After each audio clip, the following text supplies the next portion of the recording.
Nous sommes à l'EPIA, la Haute École du Paysage, d'Ingénierie et d'Architecture de Genève.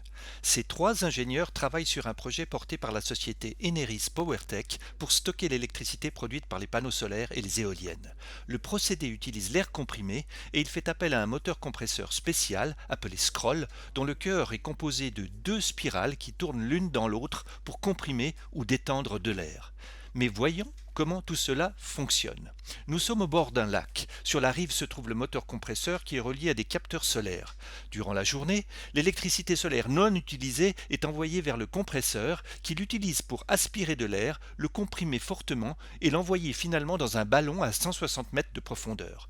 La forte pression de l'eau empêche le ballon d'éclater. Lorsqu'on a besoin d'électricité, en fin de journée par exemple, l'air comprimé est soutiré du ballon, la pression de l'air fait tourner la machine qui se comporte cette fois comme un moteur qui entraîne un générateur d'électricité et cette électricité est injectée dans le réseau. Le moteur compresseur est associé à un circuit d'eau tempéré par le lac. Il sert à refroidir ou à réchauffer l'air, ce qui permet à la machine de travailler à température quasi constante.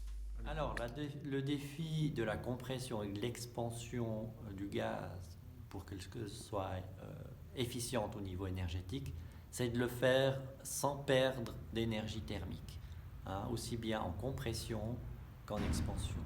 Et c'est là vraiment la partie cruciale qu'on est en train d'essayer et de tester à EPIA.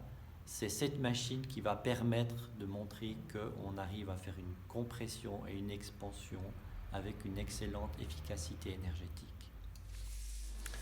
Les éléments clés du moteur compresseur sont fabriqués dans les ateliers de l'EPIA et notamment dans cette grosse machine qui fraise le métal en suivant les plans réalisés en 3D sur l'ordinateur. Simulation et modélisation informatique, on va usiner, créer, réaliser les pièces.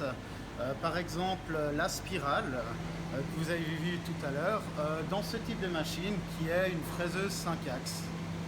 Donc nous avons ici les deux pièces principales du moteur compresseur scroll rotatif qu'on développe à l'EPIA. Donc ces deux pièces en forme de spirale sont montées l'une dans l'autre et elles tournent à grande vitesse. Quand elles compriment, l'air rentre par l'extérieur et sort par le centre. Et quand elles fonctionnent en moteur, l'air rentre par le centre et sort par l'extérieur. Voici une partie du moteur compresseur en phase de test. Il tourne et en montant les tours, la machine a fini par casser. Donc le challenge c'est de maintenir les deux parties synchrones en tournant à très grande vitesse. Et vous voyez là, donc ça c'est un prototype. En l'attestant à des vitesses élevées, on a cassé une des transmissions.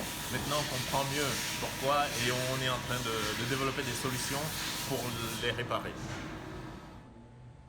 Un nouveau prototype devrait permettre de procéder prochainement à des essais en vraie grandeur.